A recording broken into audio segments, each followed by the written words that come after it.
Next item, receive project update on Phase 2 of the Recreation and Aquatics Center project.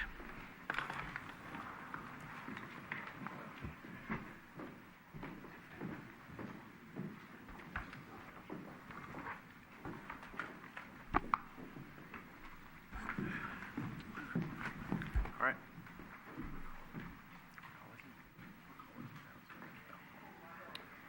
We'll do it later. Good afternoon. To the council, members of the public that are here, and our community members at home. My name is Javon Grogan, the city manager, and I will be one of the people that gives an update on the development of the Aquatic and Rec Center. I will be joined today by three other individuals.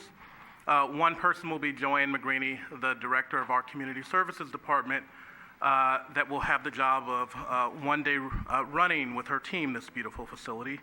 And then we have two people from our architecture firm, Group 4. We have David Schnee and Don Merks. So why don't we begin? We are in the middle of what we are calling Phase 2. Phase 2 is schematic design. It's really, the best way to think of it is going from 30,000 feet to 1 foot really quickly. And so we had a very long community visioning process that we'll talk about that. We'll talk about that in a little bit.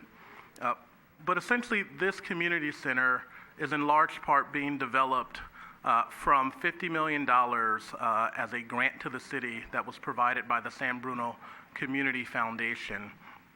And it is largely the last remaining component of this city's commitment for something good coming from the gas pipeline explosion and fire that occurred in the Crestmore neighborhood in 2010. And so we are here tonight to give you an update on where we are in our process to bring this facility to the community and what will be an amazing facility and one of the largest community projects that this community has had built in a long time. So our presentation, the agenda, we have really four main components. We have an overview of the roles and responsibilities. We want to give you an update on the project schedule and the work plan. We'll talk about the project update on four various levels. One, regarding the budget. Two, site improvements. Three, the concept and massing diagrams. Then we'll talk in really intricate detail of the wonderful components of this building and how they will be used by the community at large. And then we'll talk about next steps.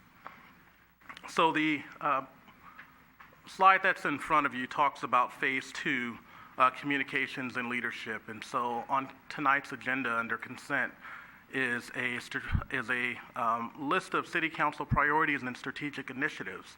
It's a long list of things that this organization will be working on as directed by the city council over the next year, but featured prominently is this project. And so how do you get something done when you're already busy? Our answer has been you put a lot of hands on it. And so there are a number of various components of the leadership for this Phase 2. I'll start with the center, which is our internal steering committee made up of myself, our finance director, our assistant to the city manager, our community services director, our community services superintendent, the director of our public works, and our director of community and economic development. The other major player that we have involved in this step is our project manager.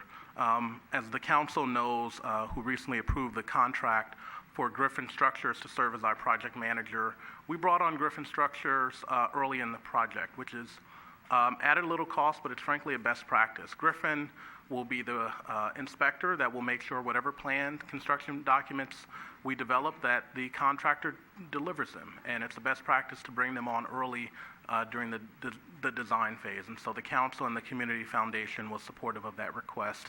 And Griffin Structures has been with us for approximately a month now working.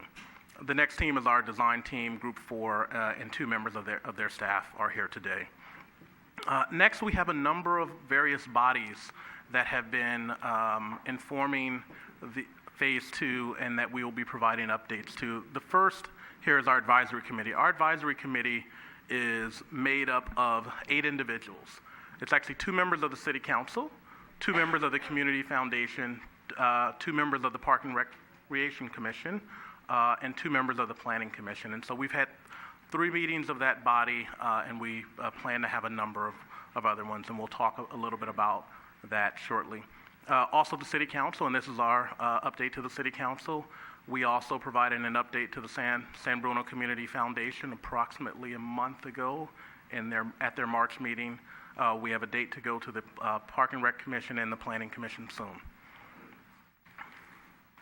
We have a list of consultants. I won't run down all of these, but this is a very complex facility, and getting it done right and building it and designing it is important. So we have everything from traffic engineers to geotechnical consultants to landscape architect consultants to aquatic consultants. The building calls for an indoor pool, and getting the design of the nanatorium right is extremely important. Everything from lighting consultants, et cetera. And so we have been hard at work, a big team, but actually a team that's working really well together. Let's talk a little bit about the project schedule and our work plan. So the graphic you have above shows our project schedule for Phase 2. So on the heels of completion of the community conceptual design, in December of 2018, we launched into Phase 2. And Phase 2 has a number of subcomponents. One is where we're in right now. And on this graphic, you see that dotted blue line. In all of our meetings, we move that line as we progress down the schedule. And so we're actually right on track with where we plan to be. And we're essentially in the middle of a schematic design. Next is construction documents, and that important date is August of this year. We will come back to that because that is a critical time frame where we will ask the council to accept the design, and we will go on to develop construction documents. It is our plan in this to develop those construction documents, put them out to bid in 2020, and award a contract for construction in 2020, with construction taking anywhere from 20 to 22 months. And so we plan for this facility to come online in 2022. It's a long process from where we started. We have done a number of things to keep things moving along. One of the things that I'll also talk about is that we have on this schedule that is in detail on the next slide, that tracks our other internal steering committee meetings. We've had 8 of those. We've had 3 advisory committee meetings. We've had a number of technical meetings with fire, police, public works, police and fire are scheduled for May, but public works, community services, we're doing what's called a code analysis, just making sure everything is meeting the city's codes to spec. We've had a number of stakeholder meetings with St. Andrew's Church. As most people in the community knows, St. Andrew's Church borders our city park. We've had meetings with PG&E and PCE looking for grant opportunities to one of the things in this building is for it to be an emergency shelter. And so we will need a emergency generator and a number of other components built into the building to serve that capacity. And we have met with PG&E and Peninsula Clean Energy to talk about potential grant opportunities to make our building as green as possible. And both of them have programs that can help with that. As far as public meetings, again, we met with the Community Foundation in March. We're here tonight. April 17th, we will be at the Planning Commission. July 16th, we will be at the, April 17th, we'll be at the Park and Rec Commission. July 16th, we will be at the Planning Commission. And then we will be back to council per this schedule on August 13th for council, hopefully, acceptance of the design.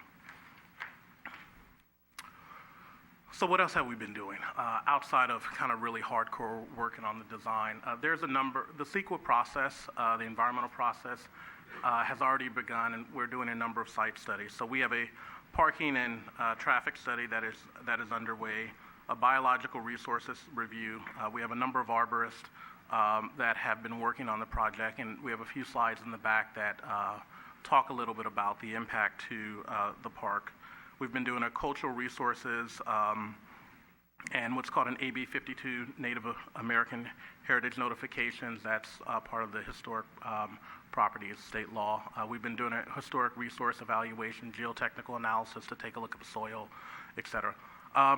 But most of our time has really been focused on what we're calling our operational analysis. And really, that's answering the question, what programmatic and physical components will be in this building. And really, to answer what are we building, we really have to answer two questions. And that is, what can we afford to build and what can we afford to operate?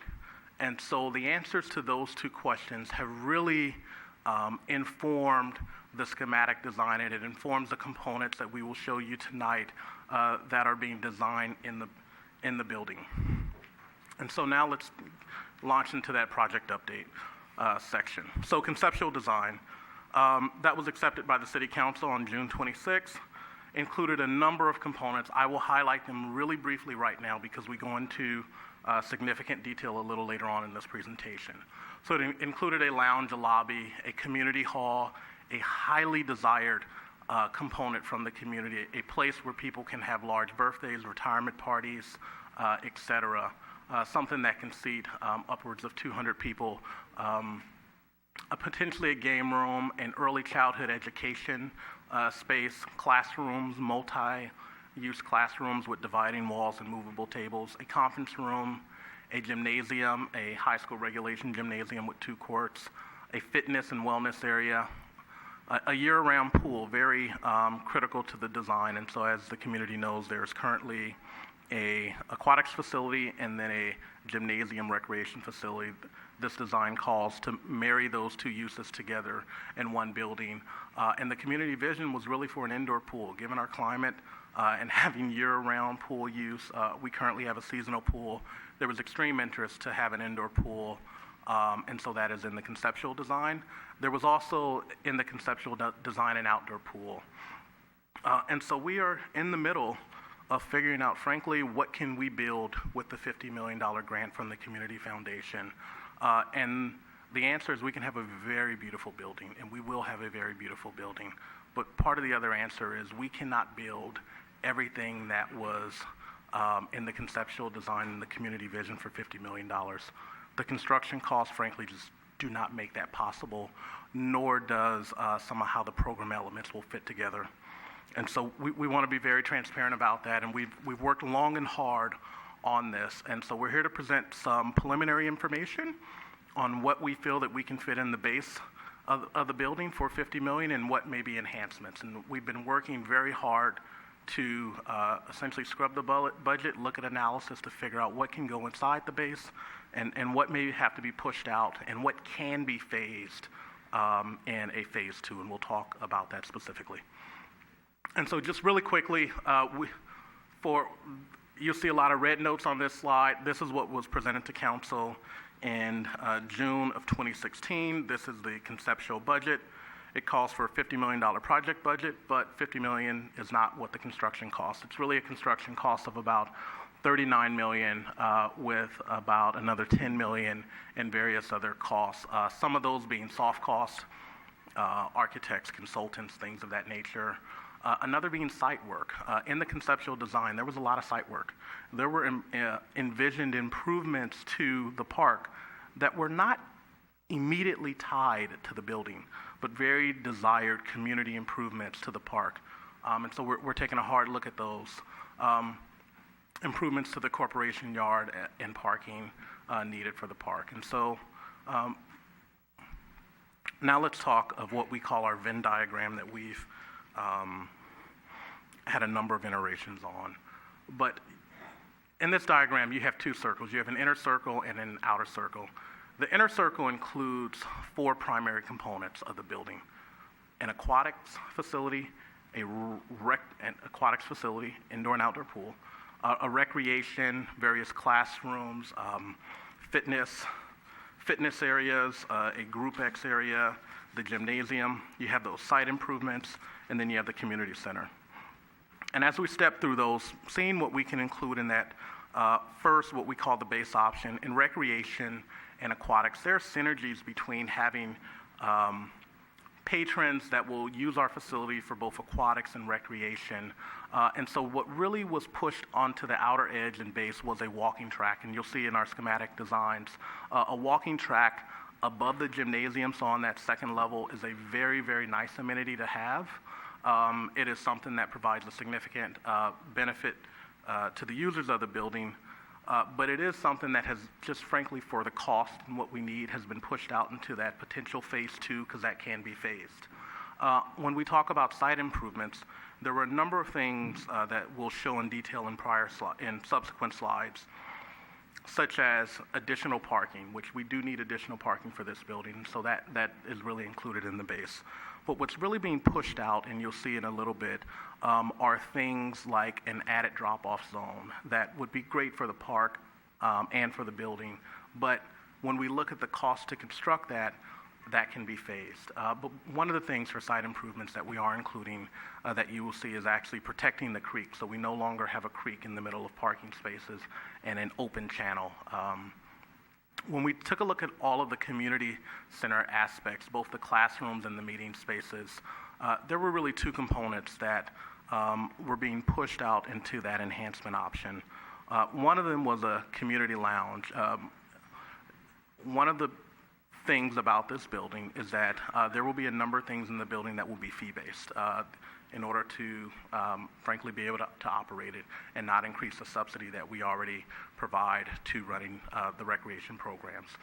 And so the Aquatic Center will be fee-based, the gymnasium will be fee-based, a lot of the Group X programs and the classes will be fee-based. But we didn't want to have a facility that it felt like you had to pay money to use this facility. We really wanted it to feel like a building that anyone in the community could enjoy, whether you were paying a fee or not. And so one of the things that's included in the schematic design is an enhanced community lounge, and we'll talk about that. But essentially a community gathering space at the beginning of the building that everyone can enjoy. And then a dedicated community hall. Again, I said a very, very highly desired aspect of the building. But unfortunately, when we took a look at what components of the building really needed to be in there to have that appropriate balance between operating revenue and construction costs, the community hall was really pushed out to enhancements. And so we've been working hard on that, and we'll talk about that. And lastly, aquatics. Indoor pool absolutely was very highly desired, and we can fit that in the base. But what can be phased and come later is a second pool. And so I'll go over really quickly the programmatic elements. But our existing facility, the gymnasium is 30,000 square feet with our outdoor pool at 10,000 square feet. Really to get the totality of what the community envisioned is the base plus enhancements. We're really talking about building a 45,000 square foot building. We are currently, as I said, undergoing the analysis of how much of this base we can fit in to 50 million, and then how much is pushed out into enhancements. And what you'll see in this next slide is beginning in August, we really have a decision point, which is what is included in the building that we are constructing for the community.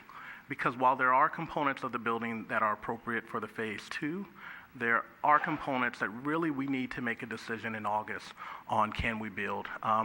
The primary items of that is, this is our phasing options, and so this is a frontal view of the building.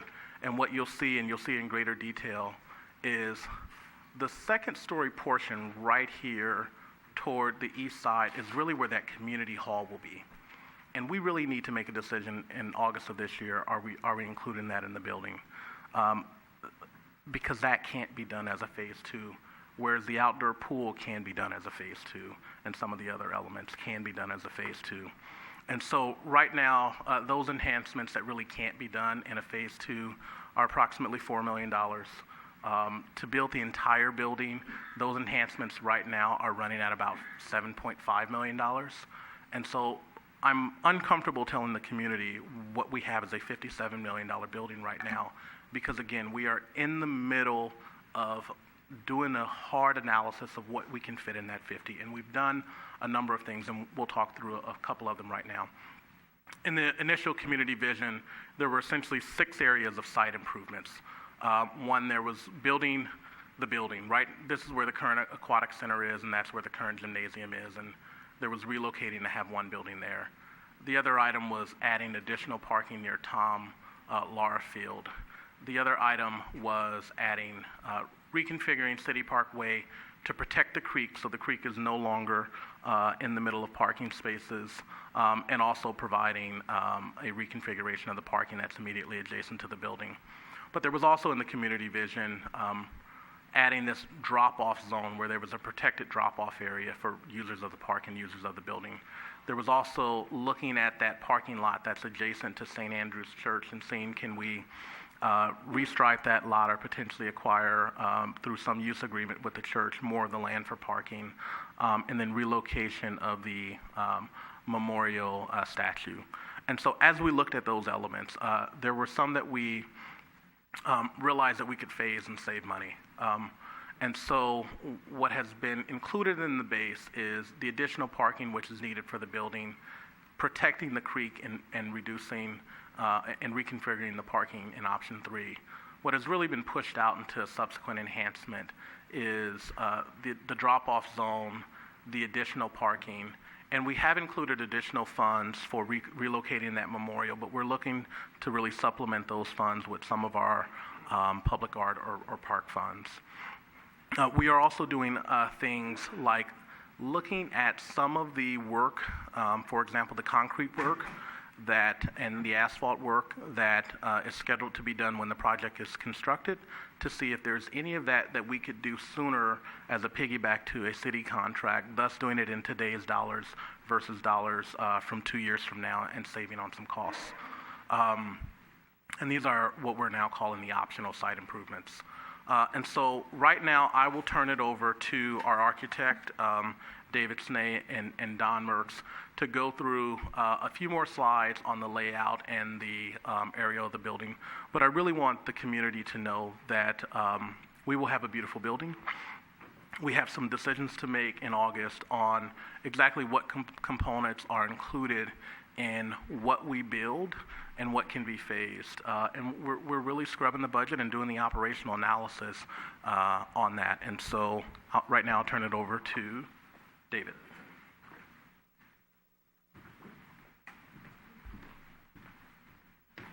Thank you, Jovan. Thank you, Mr. Mayor, members of council, staff, and community. It's a privilege to be here and have this midway schematic design presentation. So this image here of the site aerial is just a part of City Park, and we just started. What a beautiful, beautiful asset the park is to this community. It is just a gorgeous, thriving, natural, and recreation opportunity. We see here, of course, the existing Veterans Memorial Hall and the outdoor pool and City Parkway. And this next image shows our updated schematic design plan as it stands now, and this shows both the combination of the base options and the enhanced options as well here. And so this is a direct continuation of the input we received through the conceptual design process with the thousands of community comments and input. The preference to replace the existing recreation center in the location of the current Veterans Hall to have an efficient operational building that has the aquatics features integrated in and adjacent to, being further integrated into the hillside going towards the south, which is to the left, in the ball field, and having the landscape and the open spaces flow around the building here as they do now, and actually being improved when the relocated pool becomes additional open space there. So the features that the city manager presented included the really fixing the entry drive and parking, relocating the creek into a natural environment that gets rid of the hazards and of having it mixed with the parking today, having the a lovely community festival size plaza as you do now in front of the recreation center, perfect for the Easter festival and Christmas and other as well, and the indoor and outdoor aquatics all flowing and nicely together. And here's the replacement rotary pavilion as well. So all of the features fit together really in a beautiful, harmonious one. That we're really doing is improving the Recreation Aquatic Center and improving the park simultaneously.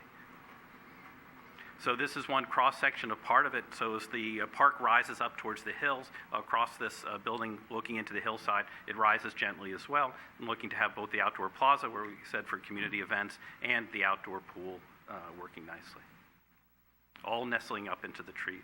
As we talk about building on all the input, we said we wanted this building to really be something that reflects and celebrates the values of the community and the cherished park. And so by having this hillside scheme, we've developed a hillside concept, which is to nestle up into the beautiful rows of eucalyptus trees, and to take each of the three main program components, the aquatics, the recreation, and the community features, and each of them to have their own identity architecturally, with its own roof form, breaking down the mass, making it more fitting into the scale of the park, and also having optimal solar orientation for solar energy power generation on its roofs. So now we have these very preliminary schematic design concept sketches here. We're only about halfway through schematic design. We've rendered these with some shade, shadow, and colors. It's all very preliminary here, so we know things are going to change. These probably have a little bit more glass than what we're actually going to have later on, but it shows the general feel of trying to reflect and respond to the community comments for the types of colors and materials they have. We asked for accents that might have wood or accents of stone, and we're showing those here. And so here we're on the relocated drive, looking at the end of the reconstructed parking lot, looking at what would be the community features, the community hall here on the second floor, with multiple classrooms on the ground floor, with a porch and other terraces that look out over the park. As we continue our swing around to this, we see the new entry. That is where the community lounge that the city manager described would be right as you enter. We're seeing the roof form of the gym space, and we would come into the lobby space and in the lounge space and be able to look into the gym as well. Staff areas are right there, classrooms to your right, staircase and elevator to take you up to the community hall on your right. And what we have here is similar to one of the greatest qualities of your existing recreation center, the beautiful clear stories, or the higher windows that let you bring in natural light and have the dappled light looking out into the trees. That same strategy is being enhanced upon and reflected here with what we call clear story windows up high, bringing light into the gym as well. We also are so many of the spaces that are below and are in the current building and are really cramped and not very attractive spaces. We have our group exercise room where you'll be able to see people doing exercise classes and things.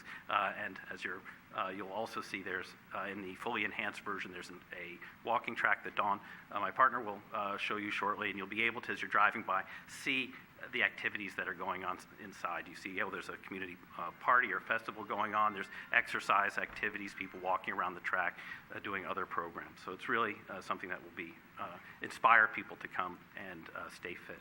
And now, standing at the southernmost corner, looking back at the aquatics, having year-round aquatics, indoor pool and outdoor pool as well, and the enhanced version where we're able to get both of those. This outdoor pool is a feature that can be phased. It might be lawn in the first phase if the funding is not for that, but the design here and the planning and the CEQA work is all looking for the full vision here and all the opportunities. So here we have deck and opportunities for recreation, athletic, and leisure swimming, both indoors and outdoors, and seeing how the outdoor spaces flow around the building. And with that, I'll turn it over to my partner Dawn, who will walk you through the plans as they're developed. Okay. Good evening, Mr. Mayor, members of the council, community. Just stepping back 1 minute, I think one of the beauties of this scheme and the massing that's been developed for this project is how at the front of the building, at the entry to the park, it has this lovely civic presence. It's not too big, it's not too grand, but it does speak of civic pride, and civic pride from the community of San Bruno. But when you get to the backside where we have the natatorium, which is adjacent to the park, opening up to the rest of the park, the valley beyond, the building kind of nestles down, and you really get that sense in this view. The outdoor pool is really opening up, even if it's going to be a deck for a phased portion of time, but really opens up the park where the current pool really creates a barrier there. And so just wanted to pause there before we talk about the stacking diagrams. So we have two sets of stacking diagrams that I'll walk through. I'll spend a little bit more time on the first set, which is basically explaining the base option. And then as we go into the second set of stacking diagrams, just really point out the differences when we add the enhancements. And so just orientating ourselves, we have Civic Park Way along the bottom of this slide, looking at the main entry into the lobby lounge with the conference room. The right side of the building, as you looked at the shed roof and the clerestories, that early massing, would be the community center side. We have 2 classrooms and then a smaller classroom, which had an adjacent outdoor secure play yard for early childhood recreation. We have the high school gym, which also has 2 cross courts. The big difference from your current gym is that it actually has a divider in it. So you can program both sides concurrently with 2 separate programs. We have great location for the staff bar located right here at the front with secure points, moving down to the natatorium or the Aquatics wing, which is then separated by the locker rooms. The locker rooms have access both from what we call the dry side of the facility, the gymnasium side, or also from the natatorium side. Included in the Aquatics program is 2 party rooms adjacent to the pool, which have access both to the indoor pool and the potential phase pool for the outside as well. So really nice, efficient floor plan laid out really nicely on the site. As we go up the stairs in this diagram here, on the left side, there was stairs going up a half a level to the natatorium, which then there would be an elevator that accesses both that interim level as well as the second floor level. Thank you. Which has the elevator here and the stairs taking us up to either the natatorium level, which is located right here. Half a level up is the natatorium level. And the locker rooms. Going up to the top level, we have fitness and cardio weights, which has lovely connections, transparency to both the natatorium side as well as the gym side. Not necessarily acoustical transparency, but visual transparency is what we're envisioning there. Additional staff space, as well as the group exercise space located right here, which will have great visual connection to the outdoors and upon people entering the park and seeing the facility as well. So moving on to the enhanced option, we've shown the expanded lobby lounge. So the conference room, which had been located here on the first option, is now moved to the second floor. The rest of the first floor is very similar in configuration here. Additionally, we've shown the outdoor pool at this level as well. And that would have nice direct connection from the indoor pool to the deck, potentially with glass doors that could open up on nice days so that there's total connection from indoors to outdoors there. And then moving up to the second floor is actually where we have more of the enhancements that were shown, including the elevated walking track that surrounds the gym. And this is one of the options that could be decided on later. You can construct the gym with the structure to support the gym coming in as an odd alternate. The walking track, yes. The community hall is kind of the one Javon was mentioning, is kind of almost impossible to do as a future addition on the second floor, how well it's integrated into the project. So really at the end of schematic design, needing to decide if it's funded and moving forward or not. We also have a second set of elevators in the conference room located over on the community hall side, which then gives us independent access to the community hall in that portion of the second floor. So with that, I'm going to hand it over to Joanne, who's going to walk us through the individual spaces. Good evening. I'm going to take the opportunity to tell you what's going to happen in all these spaces in the building. So we're going to start with the lobby and lounge area. This area will serve as a reception area for access to the pay side of the facility. Program registration desk for picnic rentals, after-school programs, and camp registration will happen in this location. We'll also provide a lobby space off for the community access side of the facility. This space will have restrooms, allow for park users, a location to rest and charge their devices, enjoy a beverage or a snack, and a great informal gathering place for the community. This lounge space will also serve as a registration and check-in area for larger community events. The gym will provide a high school regulation basketball court with 2 minor basketball courts that will be divisible by a drop curtain.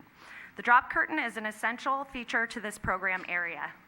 It provides a divisible space allowing for multiple activities to occur at the same time. Activities such as basketball, volleyball, indoor soccer, pickleball can all be scheduled without balls crossing over into each other's play areas. This will allow for additional rentals, programs, kids camps, drop-in basketball opportunities, and could also serve as additional functional fitness area for boot camp and TRX type of fitness classes. This multi-purpose space could also be utilized for large events such as teen dances, Goblin Grotto, conferences, as well as the emergency shelter. The locker rooms. The locker rooms are strategically situated between the pool and gymnasium, providing central access to the main areas of the facility. We'll have lockers of various sizes with shower facilities that are an essential amenity to attract patrons. These shower facilities are also an essential component to the emergency shelter location for the community. The indoor pool will be comprised of 6 lap lanes with a large stair area for access and bench seating that will serve as a designated spot for swim lessons for younger age swimmers. Adjacent to the stair area will be both a spectator seating section as well as the party room space. The party room will be divisible into 2 spaces so that they can be rented by 2 smaller parties or 1 larger party. And it will also be utilized for lifeguard in-service trainings and staff meetings when it isn't being rented. The indoor pool will accommodate multiple types of programs for community participation, including lap swimming, water aerobics, swim lessons, and both kids and master swim teams.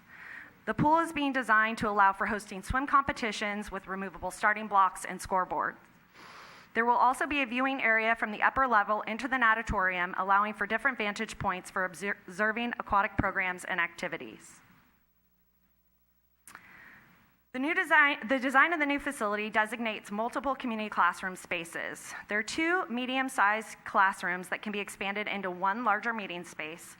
Community programs that will be scheduled in these areas include enrichment classes like art, music, and dance classes, as well as lifelong learning programs, CPR and AED certification courses, and will also be used for smaller group events and parties. The small classroom is being designed with the potential to be a licensed early childhood education space with a children's restroom and a designated outdoor play area. Although the classroom might not initially be programmed for this purpose, it is important to be designed with these elements in mind. The other programming possibility for this space would be as a child care area for patrons of the Rec and Aquatic Center to drop off their children while they enjoy their workout. All of these classrooms will be utilized for our very popular summer, winter, and spring-summer children's camps and will provide much-needed breakout spaces for different activities and programs.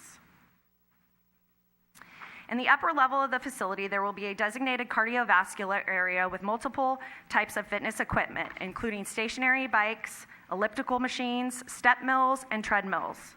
There will also be free weights and other weightlifting machines and apparatus to accommodate all fitness levels. This fitness-focused area of the facility is essential to revenue-generating potential. The group exercise area is a mirrored room with specialized flooring that will accommodate various types of fitness classes, including Zumba, Pilates, yoga, TRX, kickboxing, and boot camp style workouts. Dance classes can also utilize this space when it is not being programmed. It will serve as an additional stretching and cool down area for patrons. The community hall and conference room. The conference room is a very popular location for smaller community groups to use to conduct their meetings, seminars, and trainings. Groups such as youth sports leagues and boards, Girl Scouts and Boy Scouts, Toastmasters, and other nonprofit groups will continue their use of the conference room in the new facility. The community hall, designed to be on the 2nd floor of the new building, will allow for scenic views of City Park. It will be a community gathering place, accommodating large events like our annual Father-Daughter Dance and the Holiday Boutique. This community hall would also be a popular rental site for large parties, conferences, and other events. A small catering kitchen is included in the design to accommodate for food service that is a popular amenity for these types of rentals. The elevated track. The indoor track allows for a climate-controlled workout. Whether you use the track to run or walk, it allows for you to go at your own pace on a surface that is usually more gentle for your joints. The track will overlook the open gymnasium, which would provide views of other recreational activities taking place. And finally, the outdoor pool. The outdoor pool would operate seasonally during the summer months. Programming for the outdoor pool and the splash pad area with spray and other water features would include open recreational swimming, would absorb the high use of lessons over the summer months, and accommodate the extremely popular summer swim camps. Special events such as movie night at the pool would also be hosted in this area. The outdoor pool would allow for overflow and program relocation when hosting swim meets. I'm going to turn it back over.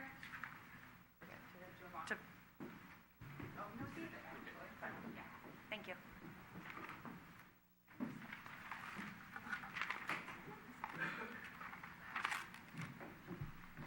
So it's pretty exciting where the progress we're making and how what a vibrant facility this will be and how beautiful it's shaping up. So the purpose of these slides now is just to talk about how we're integrating into the park and to understand how we're integrating into the landscape. A few points just to discuss about the trees. So there are hundreds and hundreds of trees in the park, and we're going to preserve the vast majority of them. Of course, some trees will have to be removed, particularly adjacent to the existing recreation center where the aquatic center will be built. We'll be showing how here, again, we can look at all the trees that are remaining, that we're still very much wanting this building to be nestled into the park, and it's going to have trees behind it, trees around it and in front of it, which will really be quite lovely. So it should fit into the park nicely.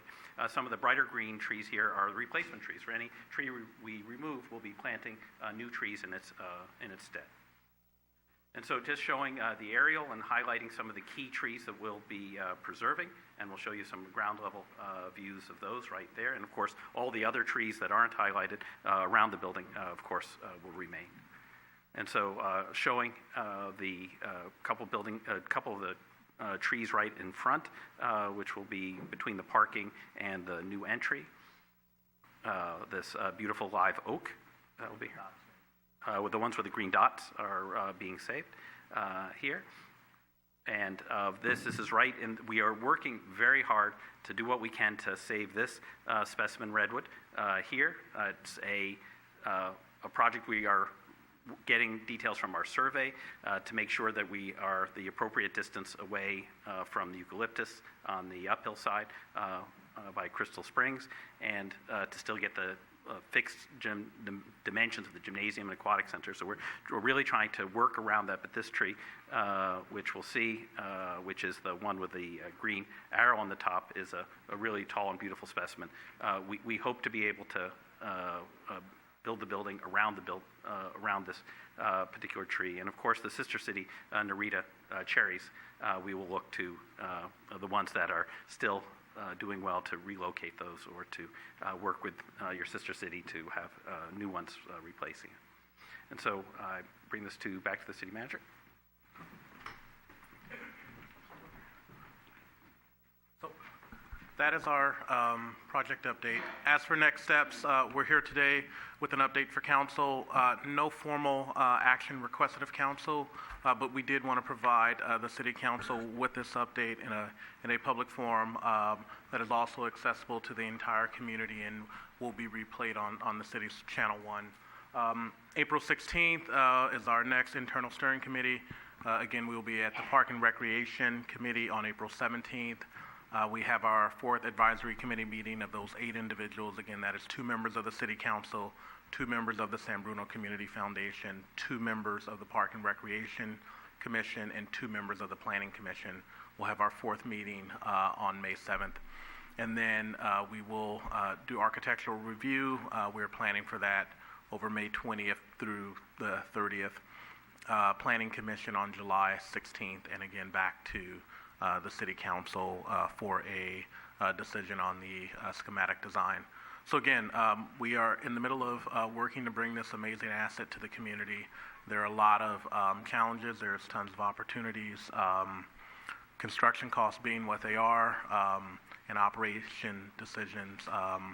We're working very hard to include as much as we can in that base building, but also the decision we made to carry both designs through the schematic process. So we really have a decision point in August on kind of what are those enhancements we include. And frankly, we're looking to do them all. I mean, it would be lovely if we can do them all. But we will be coming to council with kind of a fine analysis of the budget and options to consider. And so that is where we are, and we are open for any questions from the council. Any questions from council? Maybe not.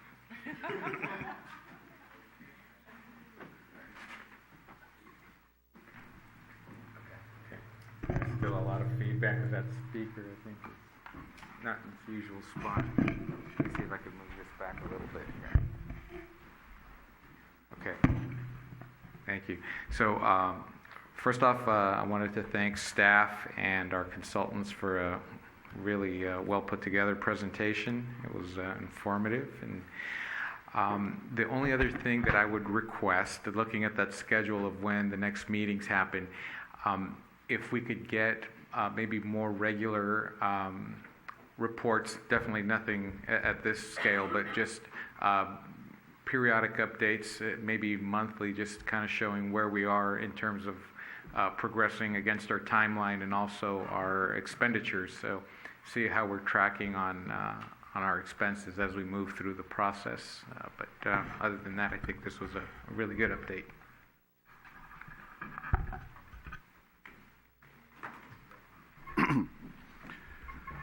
Yes, good evening.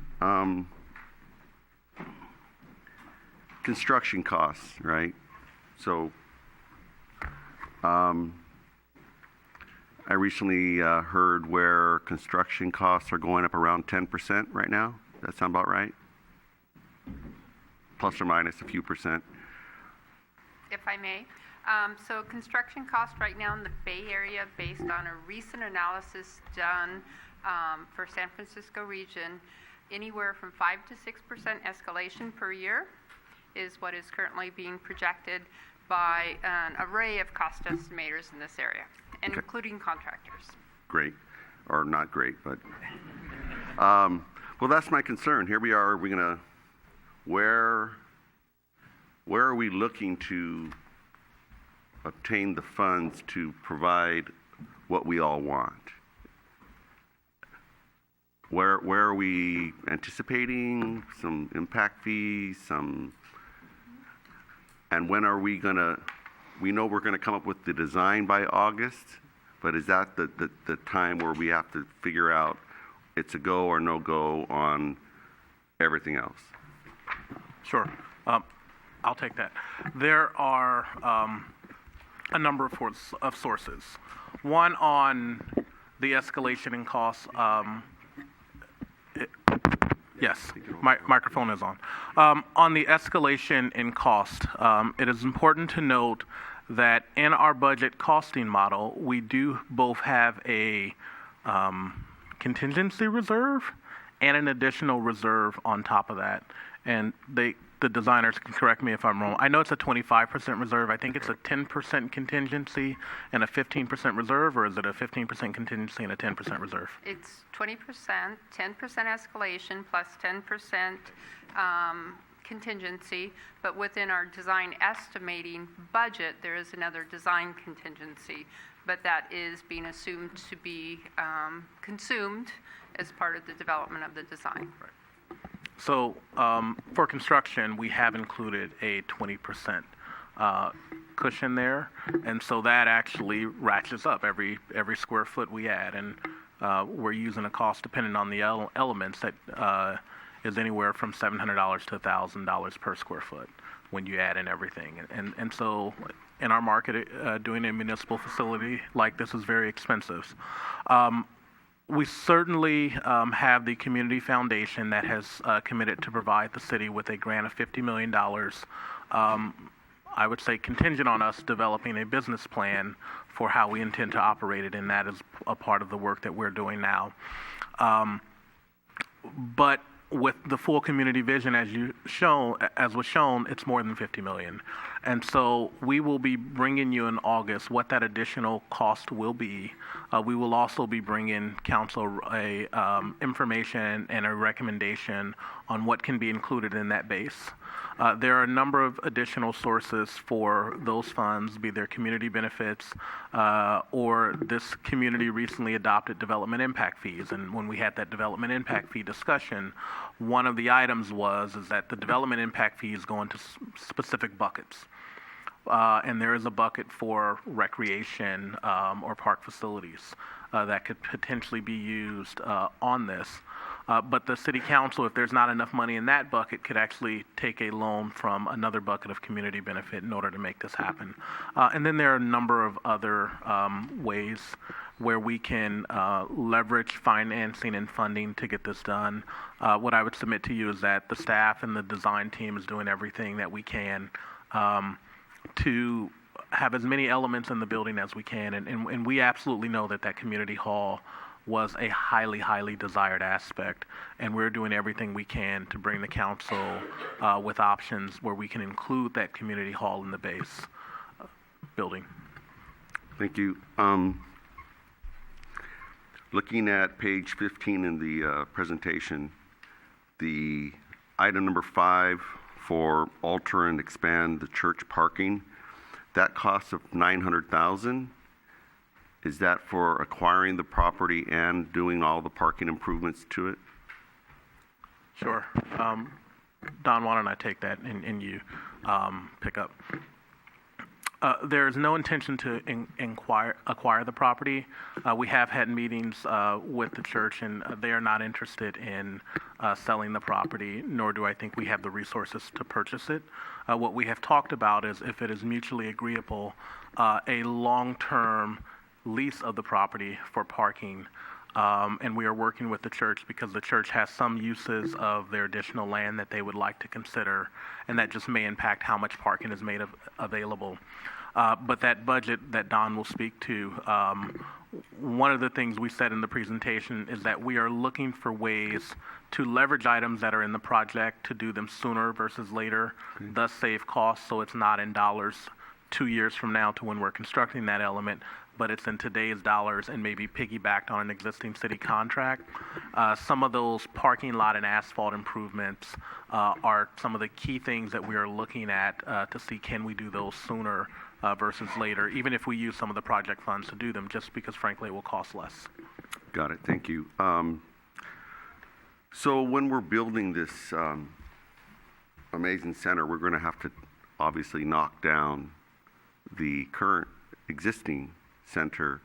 So where are all the programs going to go, and how much is that going to cost for us to maintain the services? Or I'm just curious on, that's a cost that is going to be there. I'm just curious to hear what we're thinking. Absolutely. So the initial conceptual design and budget did not include relocation costs, and that was just a fact. And so of that $50 million in the preliminary budget, that did not include cost of either one, renting a space or renovating a space for relocation. And so we know that, and we have been working on that. And as a part of the analysis, I'm going to get the numbers wrong, so I'm going to have Don give them.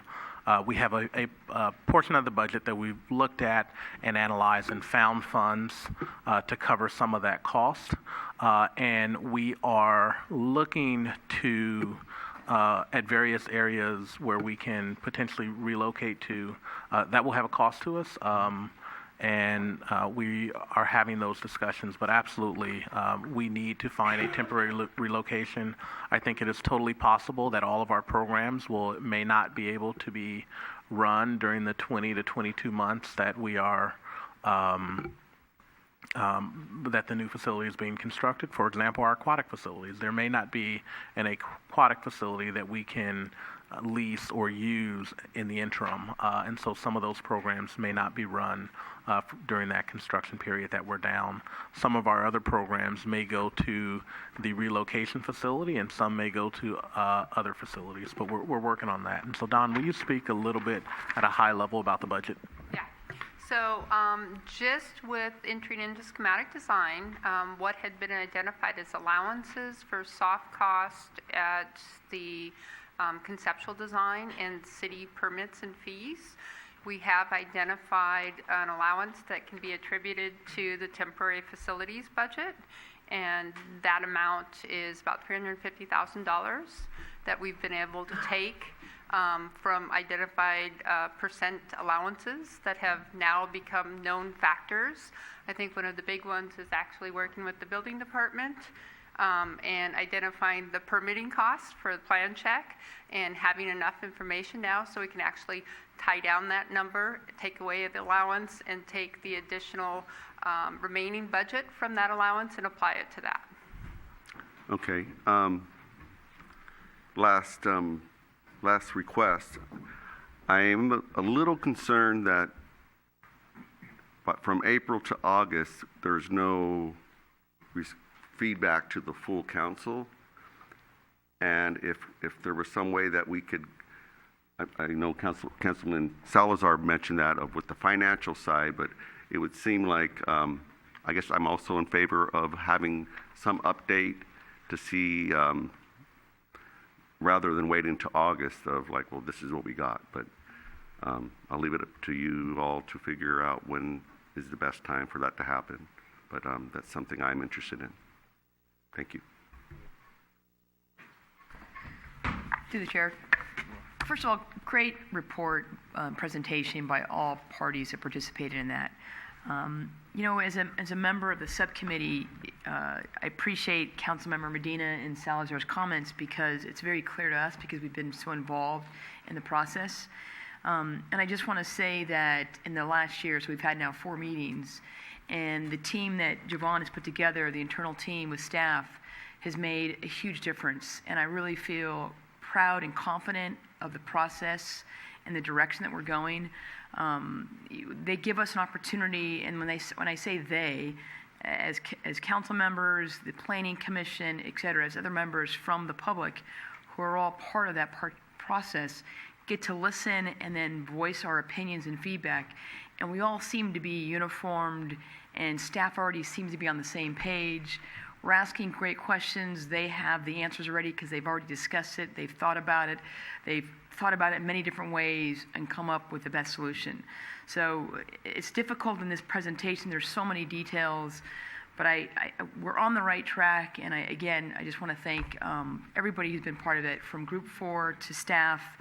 And I also think it was also another important piece that bringing in Griffith to oversee this project to ensure that as this project moves along and we are spending money on very expensive things, that we're getting the product that we're paying for, that it's happening in the right way, and somebody's in the very beginning discussions knows exactly what we're expecting and is there every day to make sure it's happening and us to stay on schedule. So thank you so much.